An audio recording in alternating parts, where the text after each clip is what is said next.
Hello everyone, जय हिंद। How are you all? कैसे हैं आप सभी? I hope you are all good. आप सभी अच्छे होंगे and welcome again this YouTube platform. आप सभी का स्वागत है इस यूट्यूब प्लेटफॉर्म पर। तो मैं बहुत दिनों के बाद इस तरह से वीडियो बना रहा हूँ, क्योंकि इस समय माहौल ही ऐसा चल रहा है ना। यार मतलब कि मैं सोच रहा था कि मैं कुछ यहाँ पे लिखूँगा। मैं कॉपी पेन लेके आया भी था यहाँ पे कि पहले कुछ लिखूँगा, फिर उसके बाद जो मैंने लिखा वही बोलूँगा। बट मुझे लगता है कि दिल से दिल की बात होनी चाहिए। जो आपके दिमाग में है वो आपकी ज़ुबान पे होना चाहिए, है ना। तो कोई स्क्रिप्ट नहीं है, दिल से दिल की बात है। और बताएंगे कि मेरा भी एक इस पे एक ओपिनियन है ना। तो कोई ये मत सोचना कि नहीं, जो मैं बोल रहा हूँ वो 100% श्योर ही है या सही भी है। आपका माइंडसेट और आपकी थिंकिंग मेरे से अलग हो सकती है, तो आई डोंट केयर, है ना। जो जो लोग सेम माइंडसेट के, जिनकी थिंकिंग मुझसे मैच करती होगी, वो कुछ सीख सकते हैं। वरना कोई बात नहीं यार, सबको आप पूरे वर्ल्ड को सेटिस्फाइड नहीं कर सकते, है ना। तो ये वीडियो है आजकल जो बॉलीवुड में चल रहा है। जैसे अभी बहुत सारी मूवी आई हैं, तो वहाँ पे क्या होता है कि यार जब एक बंदा प्यार में होता है, मैन इन लव, तो वो बिल्कुल डिफरेंट हो जाता है। ये वीडियो वैसे दोनों जेंडर के लिए है, बट मेरा फोकस ज़्यादा मैन पे या बॉयज़ पे ज़्यादा है। क्योंकि जब हम प्यार में होते हैं तब हम हमारे लोग के लिए जो हमारा लॉजिकल, जो हमारी थिंकिंग होती है, वो पता नहीं कहाँ चली जाती है। हम केवल अपने इमोशंस को दूसरों के सामने ऐसे एज अ गिफ्ट रख देते हैं। ये this is my heart and you play what ever you want, मतलब आप जो करना चाहें इसके साथ कर सकते हैं। बट हमें ऐसे नहीं होना चाहिए। हमें अपने इमोशंस, हमें अपने फीलिंग्स की रिस्पेक्ट करनी चाहिए, उसकी वैल्यू करनी चाहिए कि मेरी भी फीलिंग्स और मेरी भी इमोशंस की एक वैल्यू है ना। आपकी ही नहीं है। ये दोनों जेंडर के लिए है, नॉट ओनली बॉयज़। लेकिन जब बॉयज़ ये चीज़ जब जाते हैं, जब मैन जब एक बंदा प्यार में होता है ना, तो वो लॉजिक्स को भूल जाता है। और कहीं ना कहीं मेरी पर्सनैलिटी ऐसी है कि मैं एक्सट्रीमिस्ट हूँ। मतलब कि जब मैं काम करूँगा तो मेरे को काम करना है, फिर कोई नहीं आएगा। और जब मैं प्यार करूँगा तो फिर उसके बीच में कुछ नहीं, फिर मैं कुछ नहीं सोचता बस। लेकिन ऐसा नहीं करना चाहिए ना। हमें अपनी बैलेंस में रहना चाहिए कि थोड़ा सा दोनों एंगल देने चाहिए। तो यही एक कहना है कि भाई, इमोशंस को अपने आप को इमोशनली, और हम लोग फिज़िकल फिटनेस की और फिज़िकल टफनेस की बात करते हैं कि कैसे फिज़िकली फिट हो। बट आप मेंटली भी स्ट्रांग बनिए। अपने इमोशंस को स्ट्रांग बनाइए, अपने इमोशंस को समझिए, उन्हें बहने मत दीजिए, है ना। नहीं उनका कोई उनसे किसी को खेलने मत दीजिए, है ना। ये मेरा मतलब आपसे कहना है, खासकर कि बॉयज़ से। क्योंकि गर्ल्स समझदार होती हैं, वो जानती हैं कि कैसे डील करना है। बट बॉयज़ नहीं जानते यार। उन्हें नहीं सिखाया जाता है।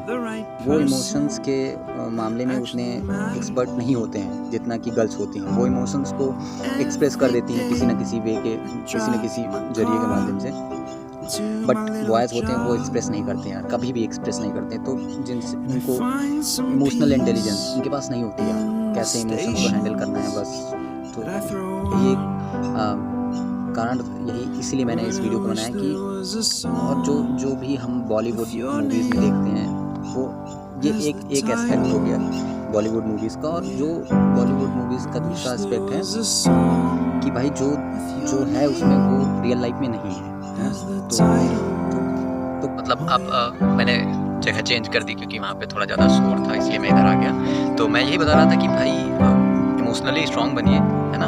हम लोग फिज़िकल फिटनेस की बात करते हैं, बट मेंटली स्ट्रांग बनिए, अपने इमोशंस को हैंडल करना सीखिए। यही एक बात कहना चाहता था इसके माध्यम से। और बॉलीवुड मूवीज़ आती रहेंगी, हमें एक नज़रिया देती रहेंगी, लेकिन रील और रियल लाइफ में बहुत बड़ा अंतर होता है। जैसा वहाँ पे दिखाया जाता है वैसा रियल लाइफ में होता नहीं है। हनीमून पीरियड ख़त्म होता है, फिर उसके बाद एक दूसरे की सच्चाई आने लगती है, आमने सामने आने लगती है। तो बस डोंट चेज़, अगर है ना, आप अगर लड़के हैं तो गर्ल को चेज़ मत कीजिए, अगर आप लड़की हैं तो बॉयज़ को चेज़ मत करिए। अपने आप को बेहतर बनाइए, अपने आप में स्किल्स को डेवलप कीजिए, है ना, ये चीज़ें लाइए तो तो आप चेज़ नहीं करेंगे उसमें, आप अट्रैक्ट करेंगे, यू नो। जब आपके अंदर स्किल्स होती हैं, आप में अच्छी क्वालिटीज़ होती हैं, तो जो दूसरा बंदा भी होता है उसके अंदर अगर वो क्वालिटीज़ होंगी तो वो आपसे अट्रैक्ट होगा। और right kind of partner attract करना ये बहुत बड़ी बात है कि जब आप अपने आप पे काम करते हैं, आप एफर्ट नहीं मारते हैं उसके लिए कि मैं कुछ एफर्ट करूँगा।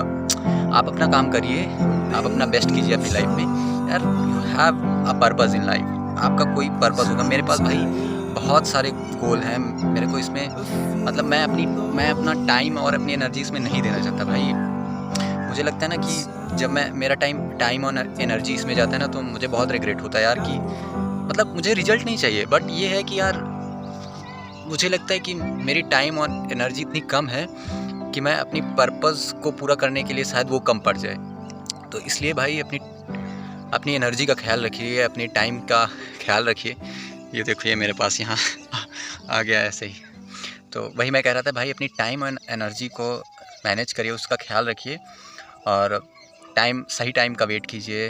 आपका पार्टनर आपको खुद चुन लेगा, मैनिफेस्ट कीजिए, सबसे आसान रास्ता है ना। तो बस यही एक चीज़ थी, और इसके माध्यम से मैं एक और चीज़ बताना चाहता था कि आप मेंटली टफ कैसे रह सकते हैं, अपनी पर्सनालिटी को कैसे और निखार सकते हैं। तो उसके लिए मैं एक सीरीज़ यहाँ से स्टार्ट करूँगा, 50 डेज़ चैलेंज मैंने लिया है कि जो भी मैंने कुछ बहुत सीखा है, मैंने बहुत सारे काम किए इसके पहले, तो मैं यहाँ से स्टार्ट करूँगा एक सीरीज जिसमें कि फिज़िकल फिटनेस की बात नहीं होगी, जिसमें आप मेंटली कैसे स्ट्रॉन्ग बने, आप अपनी पर्सनालिटी को कैसे बिल्ड कर सकते हैं, उस पे बात करूँगा मैं 50 डेज़ चैलेंज। और फिर उसके बाद एक सरप्राइज़ है मेरे सभी सब्सक्राइबर्स के लिए, वो होगा 50 डेज़ के बाद, है ना, वो मैं उसके बाद बताऊँगा कि क्या सरप्राइज़ है। तो ये 3 चीज़ें थी कि जो बॉलीवुड हमें दिखा रहा है, ऐसा रियल लाइफ में होता नहीं है। मैंने देखे हैं कि अभी सैयारा शायद मूवी ऐसे कुछ आई थी भाई, मैंने भी उस पर एक रील्स डाली है, बस ऐसे ही डाल दिया था, बट ऐसा मतलब भाई इतने आप स्ट्रॉन्ग बनिए यार, इतना कमज़ोर मत बनिए इन चीज़ों में। मतलब मैं ऐसा मतलब मेरे पास इतना बहुत एक्सपीरियंस तो नहीं है, बट हाँ हर चीज़ आप करके देखें ऐसा तो इम्पॉर्टेंट नहीं, आप देख के भी सीख सकते हैं, सामने जो चल रहा है आप उससे देख के भी सीख सकते हैं। तो बस इस वीडियो में बार मैं यही दोहराना चाहता हूँ कि शायद जो मैं समझाना चाहता था शायद आप वो समझ गए होंगे कि भाई बॉयज़ और गर्ल्स दोनों के लिए कि अपने इमोशंस को हैंडल करना सीखिए, बेहतर बनिए और फिज़िकली फिट रहिए, लेकिन उसके साथ इमोशनली भी टफ बनिए, इमोशनली मेंटली स्ट्रॉन्ग बनिए, है ना। ये सबसे बड़ा उद्देश्य है मेरा कि थोड़ा मेंटली स्ट्रॉन्ग बनिए, फिज़िकली भी स्ट्रॉन्ग बनिए और अपने आप को बेहतर बनाएं। और जो हमें बॉलीवुड में दिखाया जाता है, ऐसा रियल लाइफ में बहुत कम ही देखने को मिलता है। और बस यही कहना चाहता था। और अभी मैं एक सीरीज स्टार्ट कर रहा हूँ, तो आप उसे देख सकते हैं, आप मेरे साथ जुड़ सकते हैं। मैं खुद इस 50 डेज़ के चैलेंज को पूरा करने के लिए हाँ मैं इसे पूरा करूँगा और अपने मेंटल बैरियर्स हैं उनको तोड़ूँगा, है ना। अपने आप को पुश करना रोज़ डेली को मुझे चैलेंजेस पसंद है अपनी लाइफ में, है ना, क्योंकि ये चैलेंजेस ही आपको लाइफ में आगे बढ़ाते हैं। तो आई होप कि फिर भी आप समझ गए होंगे कि मैं बार वो चीज़ रिपीट कर रहा हूँ। वीडियो बहुत लंबा हो गया है, लेकिन जो यहाँ तक रुका है भाई वही एक्चुअल में कुछ सीखने लायक है, उसी को कुछ सिखाते हैं। अपने बायसनेस को जब दूर करेंगे तभी आप दूसरों से कुछ ले सकते हैं ना, कि आप पहले ही रिजेक्ट कर देते हैं, भाई ये तो अलग ही बोल रहा है, मुझसे मैच ही नहीं कर रहा। भाई सुने तो, है ना, लिसनिंग भी एक बहुत बड़ी एक स्किल है ना।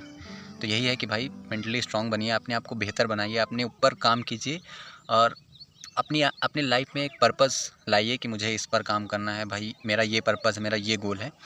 तो उससे दूसरा जो पार्टनर होगा आपकी लाइफ में वो कनेक्ट करेगा कि भाई ये बंदा हार्ड वर्किंग है, बंदा ऑनेस्ट है ना, अपने आप पे काम करता है। तो बस यही चीज़ें हैं। इमोशनली स्ट्रॉन्ग बनिए, फिज़िकली स्ट्रॉन्ग बनिए, अपने ऊपर काम करिए, अपने आप को बेहतर बनाइए।